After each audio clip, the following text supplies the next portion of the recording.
Still dizzy from the pain medication and barely able to walk without my walker. I answered the phone to Ashley's voice. You're home doing nothing anyway. I'm dropping the kids off for the week.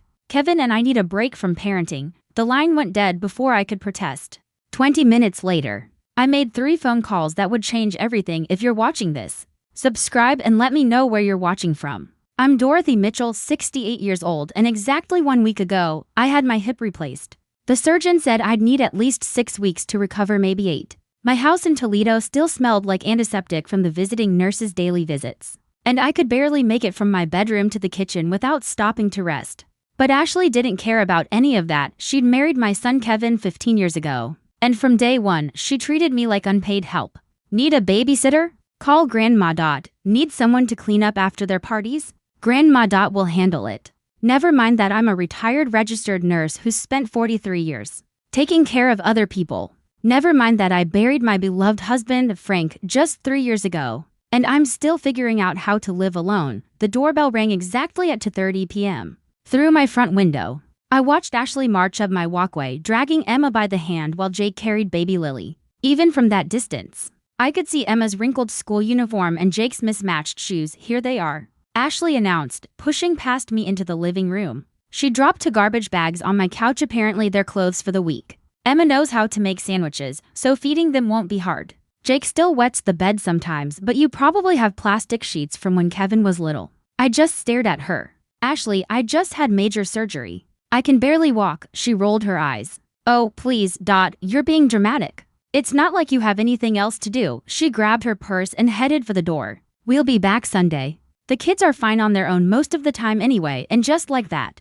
she was gone. I looked down at 3 pairs of eyes staring up at me. Emma, 12, clutching a backpack that looked like it hadn't been washed in months. Jake, 9, holding his little sister's hand protectively. And Lily, 6, with tangled hair and her thumb firmly in her mouth. Well, I said, leaning heavily on my walker, I guess we're roommates for the week. That's when Emma started crying. And I realized this wasn't just about Ashley dumping her responsibilities on me. These children were desperate, neglected, and scared. But they were also about to learn that Grandma was nobody's fool. Are you going to send us back? Emma whispered, tears streaming down her face. That's when I noticed the bruise on Jake's arm and how thin all 3 of them looked. My nursing instincts kicked in even through the pain medication fog. This was worse than I'd imagined. I lowered myself carefully onto the couch and patted the cushion beside me.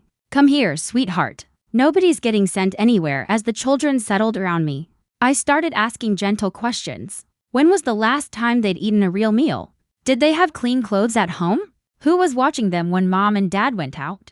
The answers broke my heart. Frozen dinners and cereal for most meals. Laundry piling up because Mom's too busy with yoga classes. Emma, at 12, was essentially raising her siblings while Ashley went to the spa and Kevin worked 60-hour weeks to pay for Ashley's lifestyle. But I'd learned something during my 4 decades as a nurse. When children are involved, you don't just treat the symptoms. You find the cause and fix it permanently. While the kids ate grilled cheese sandwiches and tomato soup, the first hot meal they'd had in days. According to Emma, I made my first phone call. Sharon, it's Mitchell. Yes, from the hospital. Listen, I need a favor and it's important. Sharon Peterson had been a social worker for 30 years before retiring. More importantly, she owed me. I'd covered her shifts more times than I could count when her own kids were sick.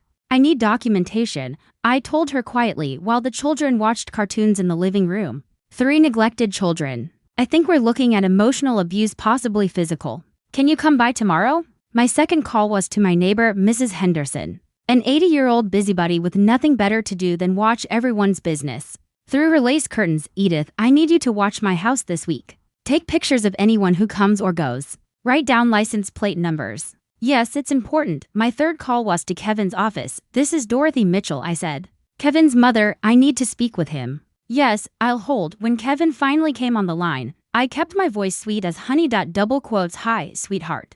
Ashley dropped the children off for the week. Such a lovely surprise. We're having the most wonderful time. I could hear the relief in his voice. Oh good, Mom. Ashley said you'd be happy to help out. She's been so stressed lately. Of course she has, I said. Watching Jake help Lily color in a coloring book I kept for their visits. Don't worry about us. We'll be just fine. What Kevin didn't know was that by the time he and Ashley returned from their little break, I would have enough evidence to bury them both. The next morning, I woke to the sound of Emma making breakfast for her siblings. Through my bedroom door, I could hear her quiet voice, "Jake, you need to eat something. And Lily, use your fork, not your fingers." It was 6:30 a.m. And a 12-year-old was being a mother because her actual mother was too selfish to care. I found them in my kitchen. Emma standing on a chair to reach the cereal boxes. Jake feeding Lily spoonfuls of oatmeal with the patience of someone far older than 9. They'd already cleaned up their dishes and were getting ready for school. "How long have you been doing this, sweetheart?" I asked Emma gently. She shrugged, trying to look casual. "Mom's not really a morning person. Dad leaves for work at 5:30, so..." She trailed off, but I understood. This child had been raising herself and her siblings for years. That afternoon, Sharon arrived as promised. She was a small woman with gray hair and the sharp eyes of someone who'd seen every kind of family dysfunction imaginable. She spent 2 hours with the children while I pretended to nap. Though I was really listening to every word. "Emma, can you tell me about a normal day at your house?" Sharon asked softly. "Well,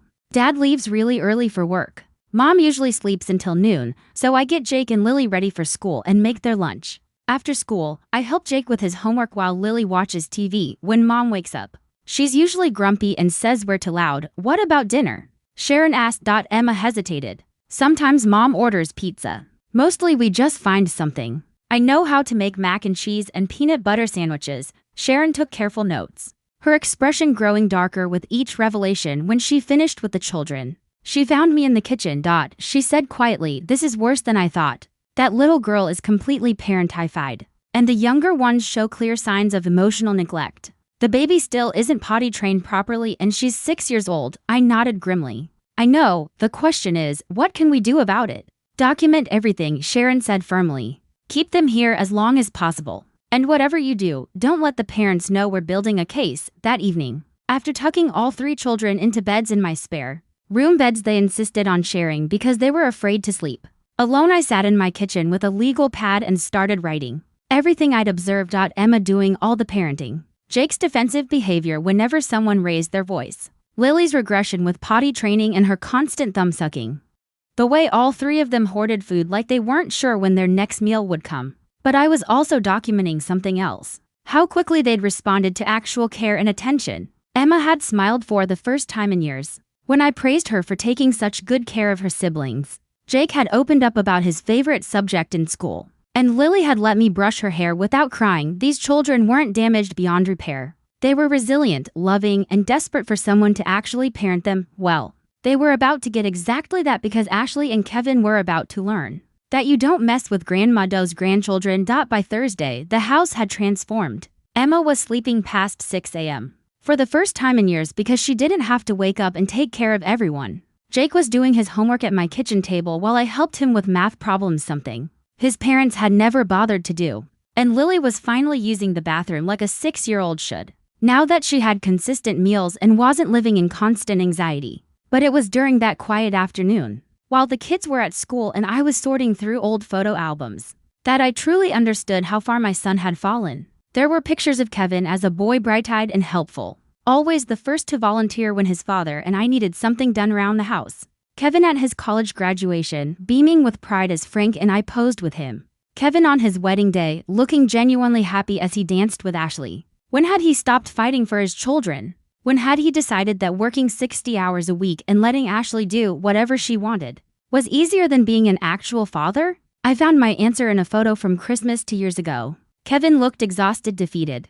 Ashley was posing for the camera in an expensive dress, while the children sat quietly in the background, clearly afraid to be too loud or too excited. My son had become a ghost in his own home. But I remembered something Ashley didn't know about. 20 years ago, when Kevin was going through his divorce from his first wife, he'd sat in this very kitchen and cried as he told me, "Mom, I never want my kids to feel unwanted or scared in their own home." Well, Kevin, I thought grimly, you failed. But I'm about to fix it. That evening, I called my lawyer, Harold. "It's Mitchell. I need to ask you about grandparents' rights in Ohio." "Yes, I'll hold." While I waited, I watched Emma help Jake with his reading while Lily colored pictures for the refrigerator. They were acting like normal children for the first time all week, laughing, playing, and not walking on eggshells. "Harold, good. Now, if I were to document severe neglect and emotional abuse, what would be the process for emergency custody?" "I see. And if the father was complicit in the neglect?" "Yes, I understand." After I hung up, Emma appeared beside my chair. "Grandma.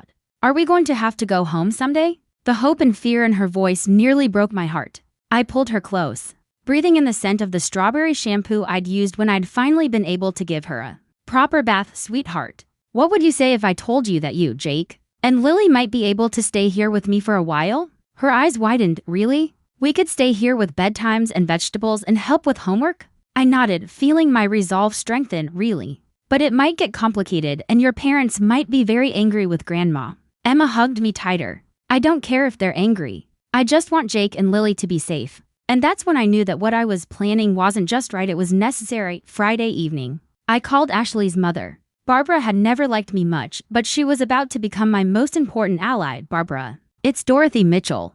I need to tell you what's happening with your grandchildren. The silence on the other end stretched so long I thought she'd hung up then. Finally, what do you mean? I mean Emma is raising her siblings because Ashley can't be bothered. I mean these children are neglected, underfed, and emotionally traumatized, and I have documentation to prove it. Another long pause. That's impossible. Ashley tells me everything is fine. When was the last time you actually saw the children, Barbara? Not just pictures on social media, but actually spent time with them? I heard her sharp intake of breath. She couldn't remember. Ashley had kept the children away from anyone who might notice their condition. I'm sending you some photos, I continued, pulling up the pictures Sharon had taken of bruises, unwashed clothes, and the way the children hoarded food. Look at them carefully. Then ask yourself if this is the kind of life you want for your grandchildren. Saturday morning, Barbara showed up at my door. She was a tall, severe woman who'd always disapproved of Ashley's spending habits but had never interfered. One look at Emma, Jake, and Lily running around my backyard in clean clothes, laughing and playing like normal children.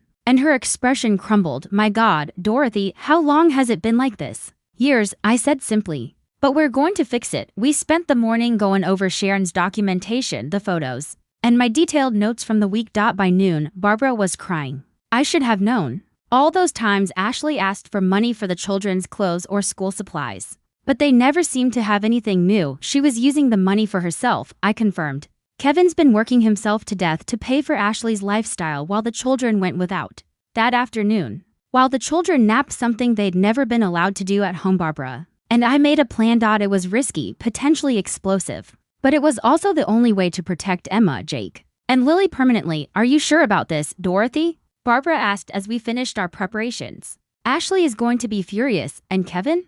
I looked out the window at my grandchildren playing quietly in my yard with toys. I'd bought them during the week. Real toys, not the cheap plastic junk Ashley usually bought when she remembered they existed. Barbara, I said, I've been a nurse for 43 years. I've seen what happens to children when the adults in their lives fail to protect them. These children deserve better, and I'm going to make sure they get it. Sunday couldn't come fast enough, because tomorrow Ashley and Kevin were going to walk into a trap that would save their children's lives, even if it destroyed their marriage. And honestly, after what I'd witnessed this week, I was perfectly fine with that. Sunday morning arrived gray and drizzling, matching my mood perfectly. The children were unusually quiet, sensing that something was about to change. Emma kept hovering near me as if she could prevent the inevitable just by staying close enough. Grandma, Jake asked over breakfast, do we have to pretend this week didn't happen? Out of the mouths of babes. This 9-year-old had already learned that truth was something to hide, that happiness was temporary, and that adults would lie to keep up appearances. No, sweetheart, I said firmly. We never have to pretend that love didn't happen. At 2 p.m., right on schedule, I heard Ashley's car in my driveway. Through the window, I watched her check her makeup in the rearview mirror while Kevin stared at his phone. Neither of them seemed eager to see their children after a week away. The doorbell rang. I took a deep breath, straightened my shoulders, and opened the door with my brightest smile. Ashley, Kevin, how was your trip? Ashley breezed past me, looking tanned and relaxed. Though, it was exactly what we needed. That spa in Napa was divine. You should try it sometime. She glanced around my living room. Where are the kids? Playing in the backyard, I said. They've been such angels. Come in, sit down. Can I get you some coffee? As they settled onto my couch, I noticed Kevin looked uncomfortable. Maybe some part of him still remembered what being a father was supposed to feel like, you know. I said conversationally as I handed them their coffee. It's been so wonderful having the children here. Emma's such a responsible little girl. She's been taking care of Jake and Lily like a little mother. Ashley nodded absently, scrolling through her phone. She's always been mature for her age. 12 is awfully young to be responsible for 2 younger children, don't you think? What do you mean? Kevin asked, finally looking up. I smiled innocently. Oh, just that Emma told me she gets them ready for school every morning, makes their meals, helps with homework. It's impressive, really, for a 12-year-old to be so parental. The room went very quiet. Ashley's phone slowly lowered to her lap. She told you what? Well, we had lots of time to talk this week, I said lightly. Children open up when they feel safe, you know. I sipped my coffee calmly. Did you know Lily still has accidents because she's too anxious to ask for help?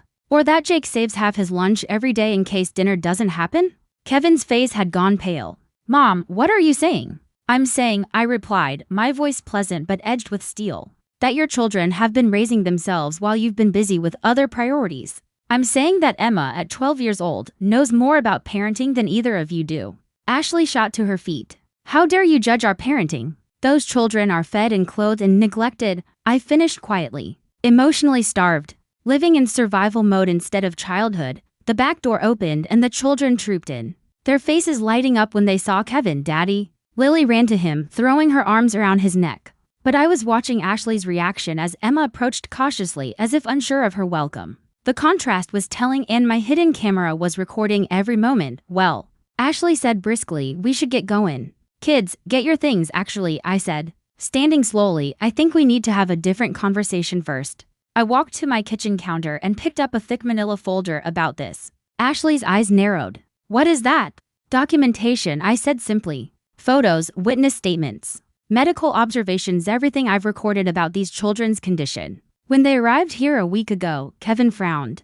Mom, what are you talking about? I opened the folder and spread several photographs across my coffee table. Ashley's face went white as she recognized them. Pictures of Emma's tooth-in frame, Jake's bruised arm, Lily's tangled hair, and stained clothes. These were taken by a licensed social worker on Tuesday, I continued calmly. Sharon Peterson has been documenting cases of child neglect for 30 years. She was very interested in Emma's parenting responsibilities. You called a social worker on us? Ashley's voice rose to a shriek. How dare you interfere in our family? Your family? I laughed, and it wasn't a pleasant sound. Ashley, when did you last help Emma with her homework? When did you last read Jake a bedtime story? When did you last notice that Lily is 6 years old and still not fully potty trained? Because she's too scared to interrupt your yoga sessions? Kevin was staring at the photographs, his face growing paler with each image. Mom, there has to be some explanation. There is, I said. The explanation, I said evenly, is that you've been working yourself to death to fund Ashley's lifestyle?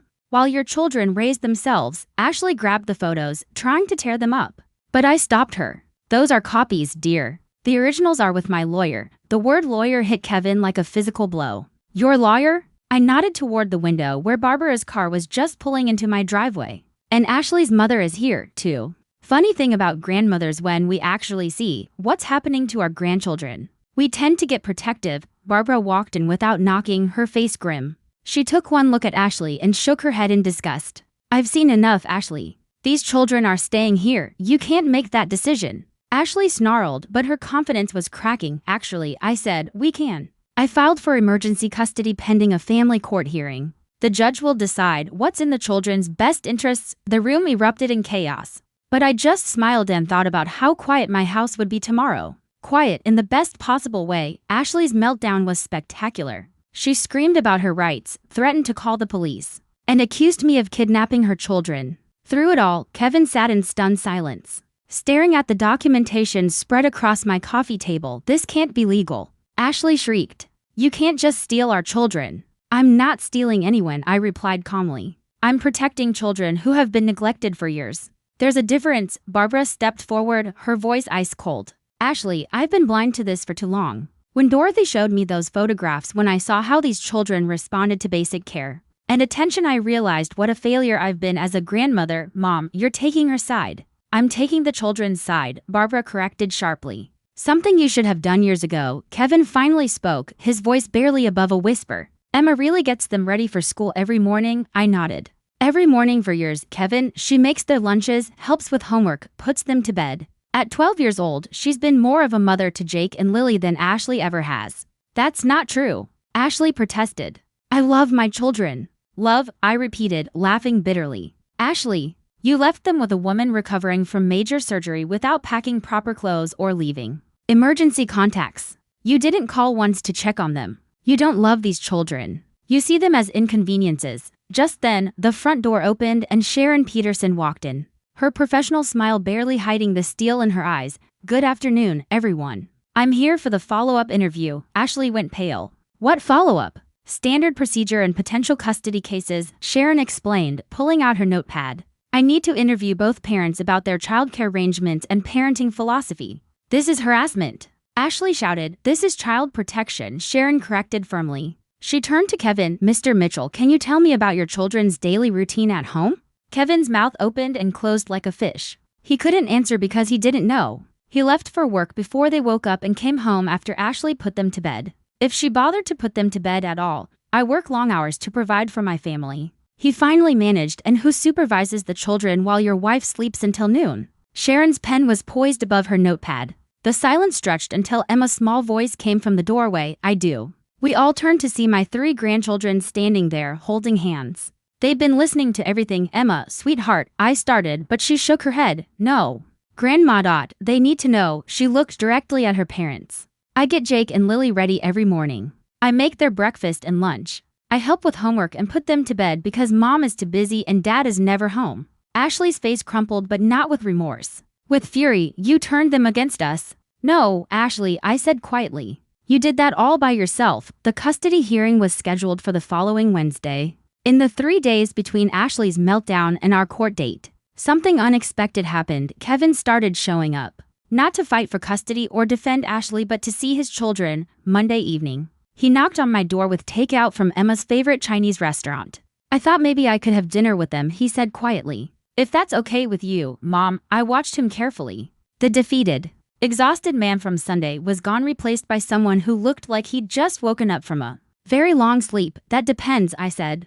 "Are you here as Ashley's husband? Or as their father?" Kevin's shoulders sagged. "I don't know if I can be Ashley's husband anymore, Mom, not after what I've seen this week." Over dinner, I watched my son really look at his children for what felt like the first time in years. He noticed how Emma cut Lily's food without being asked. He saw how Jake automatically cleaned up his spills before anyone could get angry. And he observed how all 3 children watched him nervously, as if waiting for him to disappoint them again. "Emma," he said finally. She looked up from her plate, surprised. "For what, Daddy?" "For making you grow up too fast. For not protecting you and Jake and Lily the way I should have." His voice cracked. "For letting you become the parent when that was my job." Emma's eyes filled with tears. "I didn't mind taking care of them. You shouldn't have had to," Kevin said firmly. "That's going to change." After the children went to bed, Kevin and I sat at my kitchen table with coffee, really talking for the first time since he'd gotten married. "I don't know how it got so bad, Mom," he said, staring into his mug. "Ashley wasn't always like this.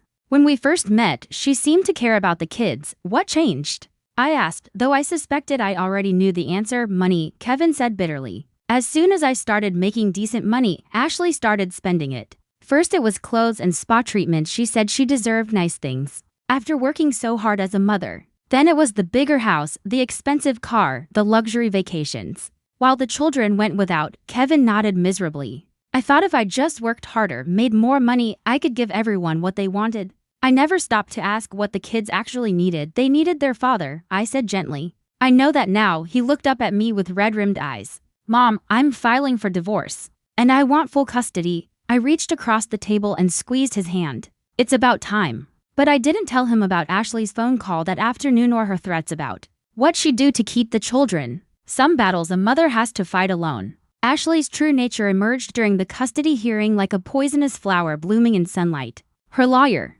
an expensive shark in a $1,000 suit, painted me as an interfering grandmother trying to steal his client's children. "Your Honor," he said smoothly, "Mrs. Mitchell is clearly overstepping her bounds. Yes, my client may have made some parenting mistakes, but she loves her children and wants them home." Judge Patricia Hendricks, a no-nonsense woman in her 50s, listened patiently before turning to Ashley. Double quotes Mrs. Mitchell. "Can you tell me about your children's daily routine?"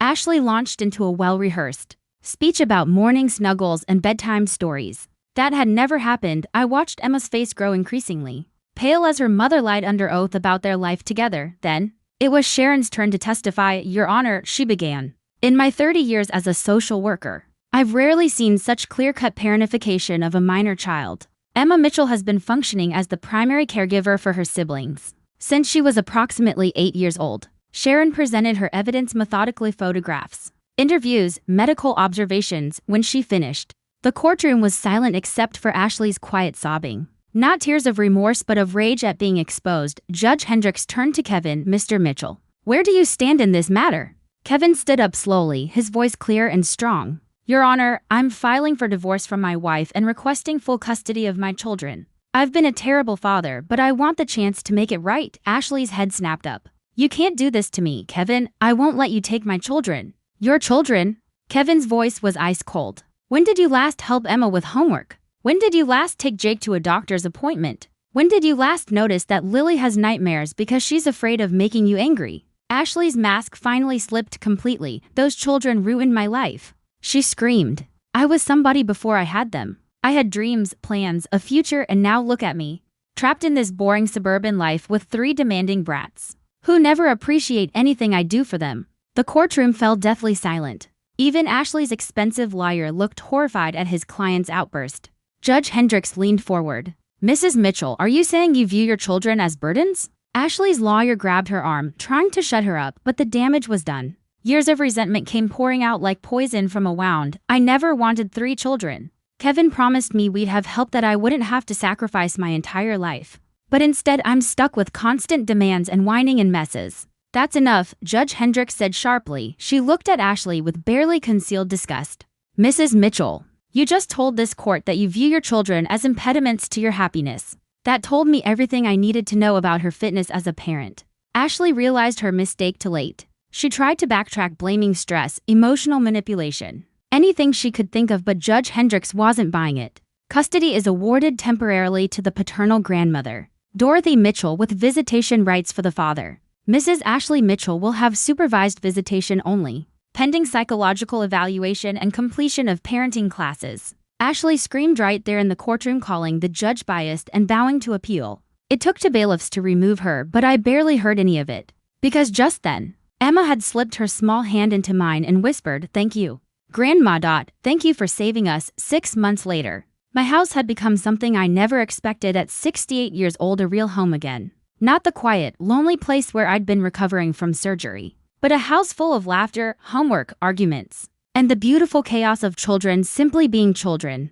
Emma was finally acting like a 12-year-old instead of a surrogate mother. She joined the school debate team and discovered she had quite the talent for arguing, a discovery that didn't surprise me one bit. Jake had started playing Little League Baseball, and Kevin hadn't missed a single game. Lily had stopped wetting the bed and had started kindergarten with the confidence of a child who knew she was loved. Kevin had moved into an apartment nearby and, after completing parenting and anger management classes, had been awarded full custody. The man who sat at my dinner table every Sunday now was nothing like the exhausted, defeated person who'd once enabled Ashley's neglect. "Mom," he said one evening after the children were in bed, "I'll never be able to repay you for what you did." "You don't need to repay me," I told him, settling into my favorite chair with my knitting. "You just need to keep being their father." Ashley had fought the divorce, viciously demanding alimony and half of everything Kevin owned. What she got instead was a restraining order after showing up at Emma's school, screaming about parental alienation. Her supervised visits ended when she spent an entire hour complaining to the children